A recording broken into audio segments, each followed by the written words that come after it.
heard something beautiful. Not just music, but also this call to celebration. This is all so new. All that I have known before was a land that seemed to be in turmoil, with families who were forgotten. And I stopped hearing your voice. Come on over. I'm not sure. Am I wrong? We sent out the call because everyone is welcome. This is an invitation to the whole world. I remember even after hearing the call, instead of seeing another way, we dismissed it and demanded our own way. And now the world feels even more distant and divided. How can so many countries, languages, and cultures come together if only one way is accepted? يا أيها الناس إنا خلقناكم من ذكر وأنثى وجعلناكم شعوبا وقبائل لتعارفوا إن أكرمكم عند الله أتقاكم. We were raised to believe that we were scattered on this earth as nations and tribes so we could learn from each other and find beauty in our differences. I can see it. What unites us here in this moment is so much greater than what divides us. How can we make it last longer than just today? With tolerance and respect, we can live together under one big home. In Arabic, Beit al-Sha'ab is the Bedouin tent. Wherever it is built, that is home. And when we call you here, we welcome you into our home. So we gather here as one big tribe, and Earth is the tent we all live in. Yes, and together, we can send out the call for all the world to join us.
In celebration, in cheering for our heroes through all the differences in language, there is a common thread of hope, jubilation, and respect.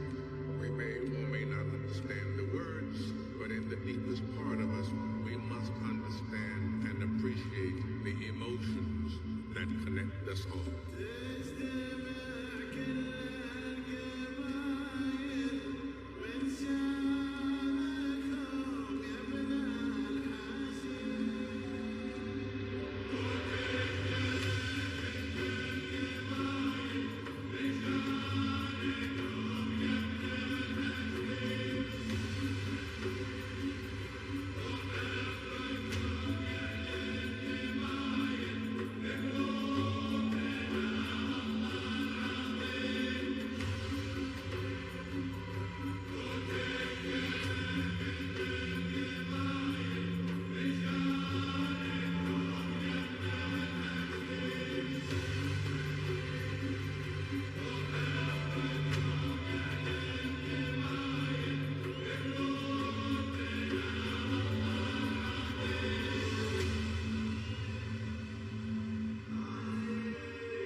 'cause we believe it.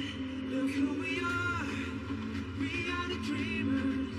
We make it happen, 'cause we can see it.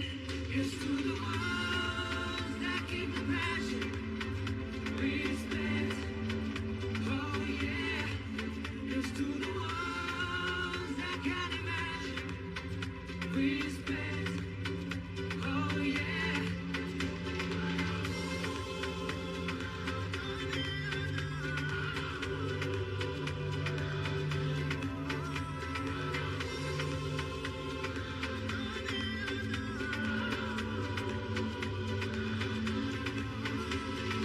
Gather round now, look at me. Respect is not the only way. If you wanna come, come with me. The door is open now every day. This 1+2 rendezvous, all invited. This what we do, how we do. Look who we are. We are the dreamers. We make it happen, 'cause we believe it. Look who we are. We are the dreamers. We make it happen, 'cause we can see it. Here's to the ones that keep the passion. Respect. Oh yeah. Here's to the ones that can imagine. Respect. Oh yeah. Let's go.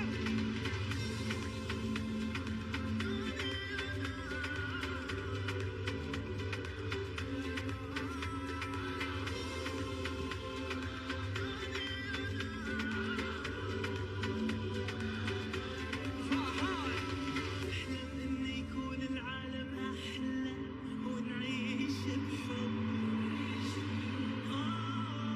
ونتجمع ونخلي صوتنا يملى هالدنيا حب. ونتكاتف نرفع ونتفرق. ونتعاون نصنع ونحقق. وما نستسلم نتحدى ونتجاوز كل شدة ونغني بمودة. Look who we are. Look who we are. We are the dreamers. We make it happen, 'cause we believe it. Look who we are. We are the dreamers. We make it happen, 'cause we can see it. Here's to the ones that keep the passion. Respect. Oh yeah. Here's to the ones that can imagine. Respect. Oh yeah. Let's go.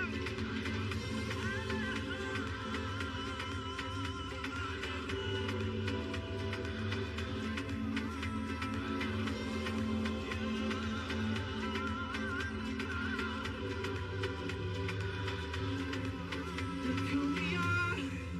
We are the dreamers.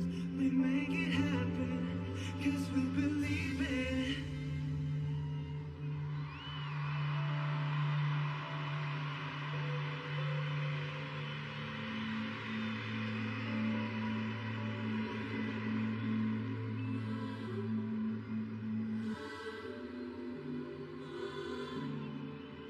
Football spans the world, unites nations in their love of the beautiful game. What brings together nations also brings together communities. We all have a story of football and how it brought us together. And this land has the story of its very own.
بسم الله الرحمن الرحيم.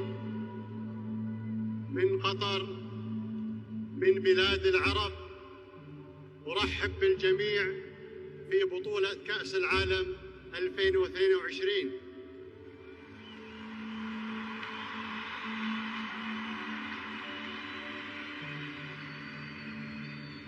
لقد عملنا ومعنا كثيرون من أجل أن تكون من أنجح البطولات. بذلنا الجهد واستثمرنا في الخير للإنسانية جمعاء، وأخيراً وصلنا إلى يوم الافتتاح، اليوم الذي انتظرتموه بفارغ الصبر. بدءاً من هذا المساء وطوال 28 يوماً سوف نتابع ومعنا العالم بأسره بإذن الله المهرجان الكروي الكبير في هذا الفضاء المفتوح للتواصل الإنساني والحضاري. سوف يجتمع الناس على اختلاف أجناسهم وجنسياتهم وعقائدهم وتوجهاتهم هنا في قطر وحول الشاشات في جميع القارات للمشاركة في لحظات الإثارة ذاتها. ما أجمل أن يضع الناس ما يفرقهم جانباً لكي يحتفوا بتنوعهم وما يجمعهم في الوقت ذاته. أتمنى لجميع الفرق المشاركة أداءً كروياً رائعاً وروحاً رياضية عالية، ولكم جميعاً قضاء وقت ملئه الفرح والتشويق والبهجة، ولتكن أياماً ملهمة بالخير والأمل. أهلاً وسهلاً بالعالم في دوحة الجميع. Welcome and good luck to all.